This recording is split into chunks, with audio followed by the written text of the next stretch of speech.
ইতিমধ্যে আমরা 9 নম্বর পিটি শেষ করে 10 নম্বর পিটির জন্য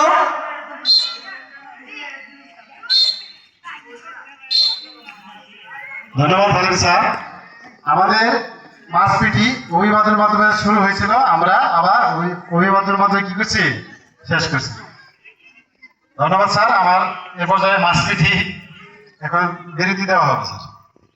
স্যার